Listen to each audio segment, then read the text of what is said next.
કે જે રીતે પ્રેરણા, આવેગ અને સંવેદનો એને આપણે વર્તનના મજબૂત આધારો તરીકે સ્વીકારતા હોઈએ અને એ અર્થમાં એનો પણ સમાવેશ જો મનોવિજ્ઞાનમાં થયો હોય તો એક વાત આપણે સૌએ આગ્રહપૂર્વક સ્વીકારવી જ રહી કે વિચાર તો એક એવી બાબત છે કે જેનો પ્રભાવ જે આ 3 પરિબળોની જે વાત કરી એના કરતાં પણ સવિશેષ છે. કારણ કે વિચાર એ જ પ્રમુખતઃ એ વર્તનમાં એ પરિણમતું હોય છે અને એ અર્થમાં વર્તન પાછળના ખૂબ જ મહત્ત્વના કારણરૂપ અથવા તો એનાથી પણ આગળ જઈએ તો પ્રભાવક પરિબળ તરીકે વિચારને આપણે મહત્ત્વનું સ્થાન આપી શકીએ. આપ આપની સ્ક્રીન પર જોઈ શકો છો. આ વિચારના મુદ્દા અંતર્ગત વિચાર ક્રિયાની વ્યાખ્યાઓ જોવાની છે, એની સમજૂતી મેળવવાની છે, વિચાર પ્રક્રિયાનો અભ્યાસ કરવાનો છે અને છેલ્લે વિચાર ક્રિયાના ઘટકોની માહિતી એ આપણે મેળવવાની છે. સૌપ્રથમ આપણે કેટલીક વ્યાખ્યાઓ જોઈએ જે તમે સ્ક્રીન પર જોઈ શકો છો. સૌથી પહેલી વ્યાખ્યા ગેરેટે આપેલી છે. વિચાર એ એક અદ્રષ્ટ અને આંતરિક વર્તન છે. મિત્રો, વિચાર એ અમૂર્ત છે એ અર્થમાં અહીંયા તેને અદ્રષ્ટ કે આંતરિક વર્તન તરીકે એ ગણવામાં કે સ્વીકારવામાં આવ્યું છે કારણ કે આપણે વિચારને જોઈ શકતા નથી. થોડા આપણે મનોવિજ્ઞાનના ઉદ્ભવ અને વિકાસમાં જઈએ તો મનોવિજ્ઞાનની એક વ્યાખ્યા હતી મનોવિજ્ઞાન એ મનનું વિજ્ઞાન છે અને ત્યારે પણ એક બાબત એવી આવી કે મન એટલે શું અને એની વ્યાખ્યા એ રીતે અપાઈ કે મન એટલે સમગ્ર જીવનકાળ દરમિયાન થતી માનસિક ક્રિયાઓનો સમૂહ અને એ માનસિક ક્રિયાઓમાં બીજા બધા વિષય વસ્તુનો તો ઉમેરો પછી થયો પણ માનસિક ક્રિયામાં પ્રાયોરિટી એ વિચારને એ આપવામાં આવેલી અને એ અર્થમાં અહીંયા વિચાર એ એક અમૂર્ત બાબત છે અને એ અર્થમાં આપણે એમ કહી શકીએ કે વિચાર એ એક અદ્રષ્ટ અને આંતરિક વર્તન છે. બીજી વ્યાખ્યા ગિલફોર્ડ આપે છે. વિચારણા એ પ્રતીકો મારફત ચાલતું પ્રતિકાત્મક વર્તન છે. મિત્રો, અહીંયા થોડું જે સ્પષ્ટતા એ પ્રતિકાત્મક વર્તનના સંદર્ભમાં આપણે કરવાની થાય તો વૈજ્ઞાનિક સિદ્ધાંતની શોધ કે યુદ્ધ સમયની ખાસ તો જે યોજના છે એમાં આપણે એમ કહી શકીએ કે જે આપણે પ્રારંભે કરીએ છીએ અથવા તો એ પહેલાં કરીએ છીએ જે પ્રકારનું વર્તન હજી ઉદ્ભવ્યું નથી એ પહેલાં જ્યારે એના સંદર્ભમાં સિમ્બોલિક થિંકિંગ જ્યારે થાય અને એ વસ્તુને આપણે ફ્યુચરમાં પ્લાનિંગમાં એ અમલમાં મૂકીએ ત્યારે વિચારણા એ અહીંયા જે ગિલફોર્ડે જે વ્યાખ્યા આપી છે એ વ્યાખ્યાને પણ આપણે સાર્થક કરી છે એવું કહી શકાય. તો એ અર્થમાં વિચારણા એ પ્રતીકો મારફત ચાલતું પ્રતિકાત્મક વર્તન છે. નોર્મન મન એ વિચારની વ્યાખ્યા આપે છે. વિચારણા એ પ્રતીકોનું ક્રમિક ઉદ્દીપન છે.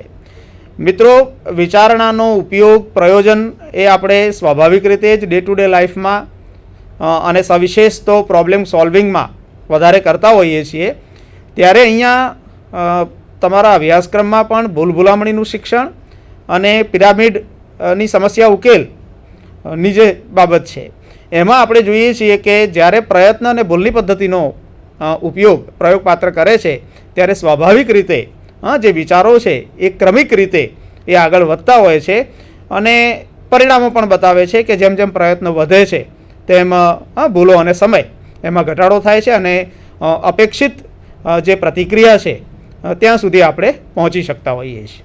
તો આ વસ્તુ પણ સ્વયં એ સાબિત કરે છે કે વિચાર અંતર્ગત જે આ બાબત છે એને પણ આપણે યોગ્ય એ ઠેરવીએ છીએ. ત્યારબાદ તમે સ્ક્રીન પર જોઈ શકો છો મોર્ગનની વ્યાખ્યા. મોર્ગને વિચાર વિશે જે વ્યાખ્યા આપી છે કે વિચારણા એ પ્રતિકાત્મક પ્રક્રિયાઓની એક સાંકળ, એક પરંપરા, એક હારમાળા છે. મિત્રો, એક મનોવૈજ્ઞાનિક ફિલ્મ ધ સિક્રેટ એ આના ઉપર થોડી કેન્દ્રિત છે, પાવર ઓફ માઇન્ડ, કે જેમાં તમે શું બનવા માગો છો એ વિશે વિચારવાની જે રીતે શરૂઆત કરો છો અને તમને પોતાને પણ ખ્યાલ નથી આવતો અને એ રીતે એક આખી ચેનલ, એક હારમાળા એ એવી બને છે અને તમે જ્યારે એ વસ્તુ એચીવ કરો છો ત્યારે તમને આશ્ચર્ય થાય છે કે કેવી રીતે આપણે અહીં સુધી પહોંચી શક્યા. તો ત્યાં પણ આ વસ્તુ એ સ્વયં સ્પષ્ટ થાય છે કે વિચારણા એ પ્રતિકાત્મક પ્રક્રિયાઓની એક સાંકળ છે, પરંપરા છે. અને ઝાયગર્નિક ઇફેક્ટમાં પણ તમે જોઈ શકો છો કે કોઈ પણ કામ આપણે અધૂરું છોડીએ છીએ પણ વિચાર એ સતત ચાલુ રહે છે અને સરવાળે એ પ્રક્રિયા પણ પૂરી થાય છે. અને ઘણી બધી વૈજ્ઞાનિક શોધખોળો એ આ સિસ્ટમથી એ થયેલી છે, એના પણ પુરાવા એ મોજૂદ છે.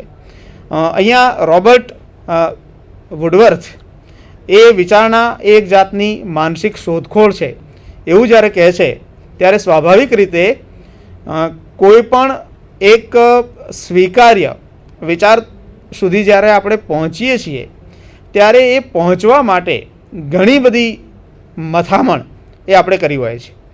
અને એ અર્થમાં આપણે એમ કહી શકીએ કે ઘણી બધી શોધખોળના અંતે એક સ્વીકાર્ય અથવા તો અમલમાં મૂકવા યોગ્ય વિચાર સુધી આપણે પહોંચી શકતા હોઈએ છીએ. અને કોઈ પણ વૈજ્ઞાનિક શોધ કરીએ કે પ્રોબ્લેમ સોલ્વિંગની વાત આવે ત્યારે પણ આપણે જાણીએ છીએ કે સોલ્યુશન સુધી જ્યારે પહોંચીએ છીએ ત્યારે પહોંચવાની વચ્ચે ઘણી બધી એવી જે ઘણા બધા એવા જે પ્રયાસો છે એ વિચારની દ્રષ્ટિએ જુદા જુદા એંગલથી વસ્તુને મૂકીને એ આપણે કરતા હોઈએ છીએ અને એનું પણ જે સુખદ પરિણામ એ આપણને સફળતા સ્વરૂપે એ મળતું હોય છે. મિત્રો, મનોવિજ્ઞાનને વિજ્ઞાન બનાવવામાં જેનું સૌથી મહત્ત્વનું યોગદાન રહ્યું છે એવા જ્હોન બી વોટસને વિચારની વ્યાખ્યા એ આ રીતે આપી છે કે વિચાર એટલે અસ્ફુટ વાણી. Thinking is subvocal speech. હવે મિત્રો, અહીંયા આખો એક સાયન્ટિફિક ટચ એ આપવાનો થોડો પ્રયાસ છે. પહેલાં જ મેં એટલે સ્પષ્ટતા કરી કે વિચારને આપણે માનસિક સંકલ્પના કે ખ્યાલ તરીકે મનોવિજ્ઞાનમાં લીધું, પણ મનોવિજ્ઞાનને વિજ્ઞાન બનાવવાની દિશામાં વધારે પ્રગતિની આવશ્યકતા લાગી ત્યારે વોટસને આ બાબત એ સ્પષ્ટ કરવાનો પ્રયાસ કર્યો અને આગળ પણ એક મુદ્દા અંતર્ગત એની આપણે ચર્ચા કરવાની છે. અત્રે આપણે માત્ર એટલું જ જોઈએ છીએ કે વિચાર એટલે અવ્યક્ત કે અપ્રગટ વાણી. અને મેડમે ભાષાની જે વાત કરી તો ભાષા વિશે વોટસન કહે છે કે ભાષા એટલે પ્રગટ વિચાર. તો અહીંયા વોટસન વિચારના સંદર્ભમાં એ અસ્ફુટ વાણી તરીકે એને ગણાવે છે. સાથે સાથે આપણે એક તફાવત એ પણ જોઈશું કે વાણી, વિચાર અને ભાષા આ ત્રણ વચ્ચે પણ જે તફાવત છે એ રહેલો છે અને ક્રમશઃ આપણે વિચારમાંથી વાણીને વાણીમાંથી ભાષા તરફ સભ્ય અને સાંસ્કૃતિક એ વિકાસના સંદર્ભમાં એ આગળ વધતા હોઈએ છીએ. તમે તમારી સ્ક્રીન પર આપણે અત્યાર સુધી જે વ્યાખ્યાઓની સમજૂતી મેળવી તેના આધારે કેટલાક લક્ષણો અહીંયા મૂકેલા છે વિચારના આવશ્યક લક્ષણો તરીકે, એ આપણે ઝડપથી જોઈ લઈએ. પહેલું છે વિચારના સક્રિય અદ્રષ્ટ મનોવ્યાપાર છે. ગેરેટની વ્યાખ્યાની આપણે ચર્ચા કરી, એમાં આ મુદ્દાની સ્પષ્ટતા કરી છે. વિચારણા એ પ્રતિમા વ્યાપાર છે, એ પણ આપણે ઉદાહરણ સહિત સમજ્યા છીએ. વિચારણામાં પ્રતીકોનું પ્રહસ્તન થાય છે, મેનિપ્યુલેશન. જે આપણે કીધું કે ઘણા બધા વિચારો હોય છે અને એમાંથી આપણે સ્વીકૃત વિચાર તરફ એ વળીએ છીએ, તો એ મુદ્દો ત્યાં સ્પષ્ટ થાય છે. વિચારણા શોધ, સંશોધન કે સમસ્યા ઉકેલના હેતુથી આરંભાય છે. મિત્રો, અહીંયા કાર્યકારણનો જે સંબંધ છે કે વિચાર પણ એ હેતુ કે કારણ વગર હોતા નથી, તો એની પાછળ એ શોધ, સંશોધન કે સમસ્યા ઉકેલનો હેતુ એ રહેલો હોય છે. અને આગળ છે વિચાર ક્રિયા સાથે અત્યંત સૂક્ષ્મ અને સ્વલ્પ હિલચાલ મહદઅંશે જોડાયેલી છે. તો મિત્રો, વોટસનનો જે આપણે ખ્યાલ લીધો એમાં પણ આ બાબત આપણે જોઈ અને એવું સાધન પણ બનાવ્યું હતું. અને હવે તો એ વસ્તુ એટલા માટે વધારે સ્પષ્ટ થઈ છે કે ફોરેન્સિક સાયન્સ એમાં ગુનેગારોની જ્યારે ઉલટ તપાસ થાય છે ત્યારે સ્વાભાવિક રીતે એવા યંત્રોની મદદથી એ જે આ સૂક્ષ્મ હલનચલનો છે એની નોંધ પણ એ લઈ શકાય છે. તો જ્યારે માણસ વિચારે છે ત્યારે આંતરિક સૂક્ષ્મ શારીરિક ફેરફારો કે હલનચલનો એ થાય છે એવું પણ આપણે અહીંયા કહી શકીએ. તો આ થઈ મિત્રો વિચારના અર્થની સ્પષ્ટતા. હવે વિચાર એ કેવી રીતે ક્રિએટ થાય છે એ આપણે થોડું જાણવું જોઈએ, એ આવશ્યક છે. અને એ અર્થમાં આપણે વિચાર પ્રક્રિયાનો અભ્યાસ એ અત્રે કરવો એ પ્રસ્તુત ગણાશે. તો વિચાર પ્રક્રિયા અંતર્ગત સૌથી પહેલાં તો પ્રતીક, કે પ્રતીક એટલે પોતાના સિવાયના અન્ય કોઈકના બદલામાં અન્ય કોઈકનો ઉલ્લેખ કરતું ઉદ્દીપક, જેમાં ઉદાહરણો મૂક્યા છે વૃક્ષ, નદી, પુસ્તક. તો મિત્રો, પહેલાં આપણે સ્પષ્ટતા કરી કે વિચારો અમૂર્ત છે, પ્રતિકાત્મક રૂપે એ પ્રગટ થતા હોય છે, અને એ શાબ્દિક રૂપે પ્રગટ થાય ત્યારે તો આપણે જોયું કે વાણી કે ભાષા તરીકે આપણે એને ગણીએ છીએ. તો દાખલા તરીકે વૃક્ષ શબ્દ કોઈ બોલે છે ત્યારે સ્વાભાવિક રીતે એની આખી જે મનોકલ્પના છે, એનું જે મનોચિત્ર છે એ આપણી સમક્ષ એ પ્રગટ થઈ જતું હોય છે, અને ત્યાં આપણે પ્રતીકના સ્વરૂપમાં એને આપણે લેતા હોઈએ છીએ. મિત્રો, આગળ પણ આપણે જોઈશું કે આ તો એક સાદી અને સરળ સમજૂતી છે, પણ થોડી ગહન સમજૂતી પણ આ સંદર્ભમાં આપણે ઉપયોગમાં લઈ શકીએ. જેમ કે ઉદાહરણ આપણે આપી શકીએ કે ભ્રષ્ટાચાર એક અભિશાપ, એ વિષય ઉપર નિબંધ લખવાનું કે ત્યારે સ્વાભાવિક રીતે એના સંદર્ભમાં ઘણી બધી તમે પ્રતિકાત્મક જે બાબતો છે એ મૂકી શકો. મિત્રો, વિચાર ક્રિયા અંતર્ગત વુડવર્થે એક સમસ્યા ઉકેલ પ્રક્રિયાના સંદર્ભમાં વિચાર ક્રિયાને સમજાવવા માટે કેટલીક બાબતો મૂકી છે, જે તમે જુઓ છો, અને જેના દ્વારા આપણને ખ્યાલ આવશે કે કેવી રીતે સમસ્યા ઉકેલની પ્રક્રિયા થતી હોય છે અને એમાં વિચાર ક્રિયા કેવી રીતે જોડાયેલી હોય છે. સૌથી પહેલું છે ધ્યેયોન્મુખ બનવું, કે વિચાર આપણે કરતા હોઈએ છીએ ત્યારે સ્વાભાવિક રીતે આપણા જે વિચારો છે એ ધ્યેય તરફ લઈ જનારા એ હોવા જોઈએ, અને હોય છે. ખાસ કરીને અહીંયા સમસ્યા ઉકેલની વાત છે. ઉદાહરણ આપણે મૂકી શકીએ કે પિરામિડ. તો પિરામિડમાં જ્યારે સમસ્યા ઉકેલના પ્રયત્નોની શરૂઆત થાય છે ત્યારે ક્રમશઃ ધીમે ધીમે એ ધ્યેય પ્રાપ્તિ તરફ એ લઈ જતા હોય છે. એટલે શરૂઆત છે, પછી છે ધ્યેય પ્રાપ્તિ માટેનો માર્ગ શોધવો. તો એ પણ પ્રયત્ન અને ભૂલ દ્વારા ધ્યેય પ્રાપ્તિ માટેનો જે માર્ગ છે એ પણ આપણે શોધતા હોઈએ છીએ.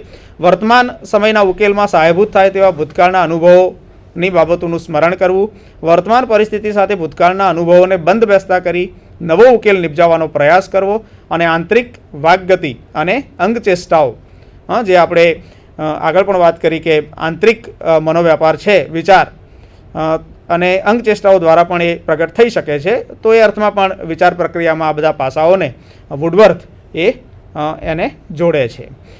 હવે જે છેલ્લા મુદ્દાની ચર્ચા આપણે કરવાની છે એ છે વિચાર ક્રિયાના ઘટકો. મિત્રો, વિચાર ક્રિયાના ઘટકોમાં સૌથી પહેલો મુદ્દો છે સ્મૃતિ રેખાઓ. વિચારના પણ આધારો એ આપણે સૌ પરિચિત છીએ કે શિક્ષણ અને અનુભવ. વિધાઉટ લર્નિંગ અથવા તો વિધાઉટ એક્સપિરિયન્સીસ એ વિચારો આવવા એ પણ આપણને થોડું અજુગતું લાગે છે, કારણ કે આપણે હમણાં જ કીધું કે કોઈ પણ બાબત એ એના આધાર વગર હોતી નથી. અને કોઈ પણ પ્રકારના વિચારો આપણે જ્યારે કરીએ છીએ ત્યારે સ્વાભાવિક રીતે આપણા માનસપટ ઉપર જે સ્મૃતિ રેખાઓ અંકિત થઈ છે એને પણ વિચાર ક્રિયાના ઘટકો તરીકે આપણે લઈએ છીએ, કારણ કે એની સાથે આપણા જે અનુભવો છે એ જોડાયેલા છે. બીજું છે વિચારણામાં પ્રતિમાઓ.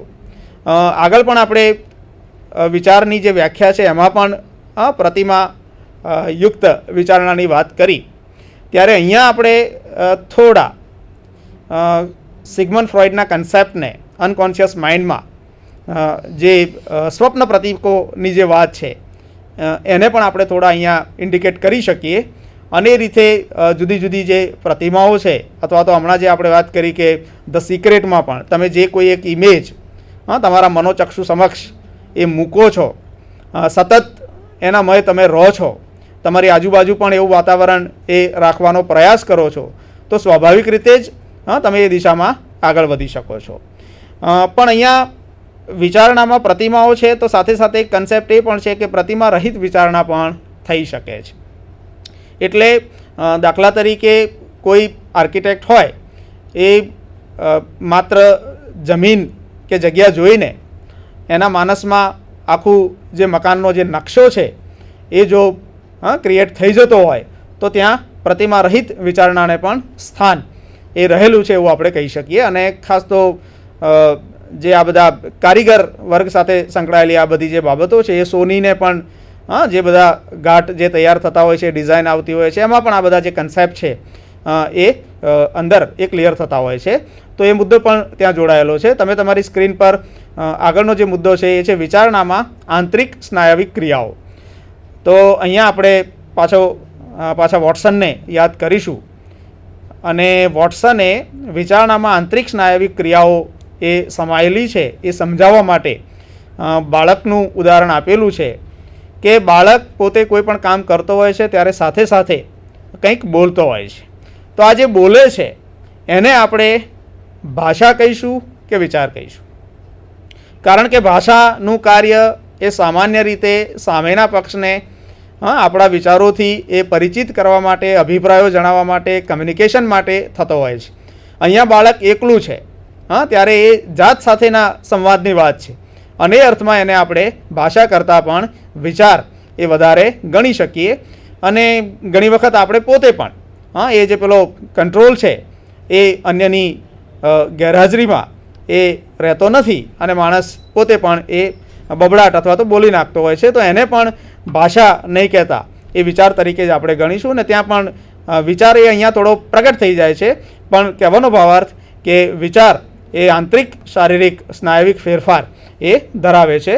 અને છેલ્લું અંદર જે ઘટક છે એ છે વિચાર ક્રિયામાં ભાષા. તો એની તો સ્પષ્ટતા એ અહીંયા થોડી થઈ ગઈ છે, એટલે વિશેષ આપણે એ બાબત ઉપર બહુ પ્રકાશ પાડતા નથી. પણ વિચાર અને ભાષા એકબીજા સાથે જોડાયેલા છે. ઘણી વખત વિચાર અને ભાષા બે સાથે ચાલતા આપણને જોવા મળે છે. તો ઘણી વખત વિચાર એ પહેલાં અને પછી એ ભાષામાં પરિણમતો હોય એવું પણ આપણને દેખાય છે. તો મિત્રો, ખાસ તો 3 બાબતો એ વિચાર અંતર્ગત, કે એક તો તર્ક છે, તરંગ છે અને ત્રીજી બાબત છે ઉત્પાદકીય વિચારણા. તો આ સંદર્ભમાં આપણે વિચારને થોડો જોયો છે, ભાષાની પણ ચર્ચા કરી છે અને વિચાર અને ભાષા એ બંને બાબતો અંતર્ગત અમે અમારો જે મત છે મનોવૈજ્ઞાનિક દૃષ્ટિબિંદુથી એ મૂકવાનો પ્રયાસ એ આપની સમક્ષ કર્યો છે. અને આ પ્રયાસ આપને પણ ગમ્યો હશે એવી આશા અને અભિલાષા સાથે નમસ્કાર, ધન્યવાદ.